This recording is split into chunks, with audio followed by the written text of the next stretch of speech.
लेकिन मेरे साथ नरोत्तम मिश्रा फिलहाल जुड़ रहे हैं, मध्य प्रदेश के गृह मंत्री हैं। नरोत्तम जी, आप सुन पा रहे हैं मुझे? हाँ, सुन पा रहा हूं जी, मानक गुप्ता बोल रहा हूं। नरोत्तम जी, ये आंकड़ा 151 सीटों का बीजेपी के पक्ष में, न्यूज 24 टुडेज चाणक्य का, आपकी पहली प्रतिक्रिया क्या है? नहीं, मैं मानता हूं कि चाणक्य ने सही दिया है। ये मैं प्रारंभ से 150 के ऊपर बोल रहा था, आपने भी वही बोला। मैंने कभी 150 से कम बोला ही नहीं। आप मेरे पिछले इंटरव्यू देख लो। ओके, नरोत्तम मिश्रा कह रहे हैं मैं पहले से 150 कह रहा था। अब नरोत्तम जी, एक थोड़ा सा मुश्किल सवाल पूछ रहा हूं, क्या शिवराज सिंह चौहान मुख्यमंत्री बनेंगे अगर सरकार इन आंकड़ों के साथ आ गई तो? ये माननीय अमित शाह जी ये भी पिछले हफ्ते बोले थे कि जो भी भूमिका होगी केंद्र तय करेगा। अभी राजस्थान की नहीं, मध्य प्रदेश की आपने सुनी होगी, एक महीने पहले ही बोले हैं, एक हफ्ते पहले ही बोले। मतलब विधायक दल और पार्टी लीडरशिप तय करेगी, पार्लियामेंट्री बोर्ड, संसदीय बोर्ड। जी जी, ओके। ये तो प्रक्रिया होती है नरोत्तम मिश्रा जी। सुकेश बोल रहा हूं, लेकिन 151 सीटें अगर कोई मुख्यमंत्री लेकर आ रहा है तो जीत का सेहरा किसके सर बांधेंगे आप? माननीय मोदी जी के सर। माननीय मोदी जी के सर, बस। अब मुझे उसके बाद कुछ नहीं पूछना। ओके, लेकिन नरोत्तम मिश्रा जी, ये तो आप मानेंगे कि ये चुनाव शिवराज सिंह चौहान के चेहरे पर लड़ा गया था? नरोत्तम मिश्रा जी, माननीय मोदी जी के चेहरे पर लड़ा गया था।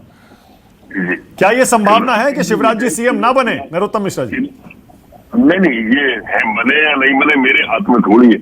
आप गलत जगह पूछ रहे हैं, ये बात तो जवाब आएगा ही नहीं सही। अच्छा, ओके। अच्छा, सबसे बड़ा फैक्टर क्या रहा अगर ये आंकड़ा सही हो जाता है नरोत्तम मिश्रा जी, आपकी जीत का सबसे बड़ा कारण?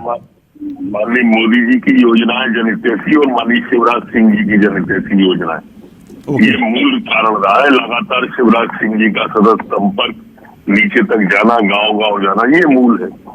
ओके, आपको लगता है कि शिवराज सिंह जी का सीएम के तौर पर चेहरा आगे न किया जाना आपके फायदे में गया? नहीं, चेहरा हम जैसे लड़ते थे पिछले 20 साल से लड़ रहे वैसे ही लड़े थे। ये तो आप लोग अपने हिसाब से उसको डायवर्ट और प्रयास लगाते रहते हैं। हमारी तो स्पष्ट वो है, कहीं कोई दिक्कत नहीं है हमें।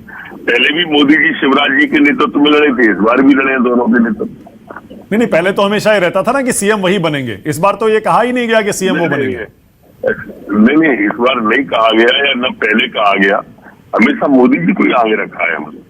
नहीं, लेकिन इस बार तो देखिए सांसदों और केंद्रीय मंत्रियों को चुनाव लड़ने के लिए उतार दिया। संदेश ये था कि सीएम इनमें से कोई भी बन सकता है। नहीं, ये संदेश आपने निकाला, पार्टी ने तो नहीं कहा, मैंने भी नहीं कहा, उन्होंने भी नहीं कहा।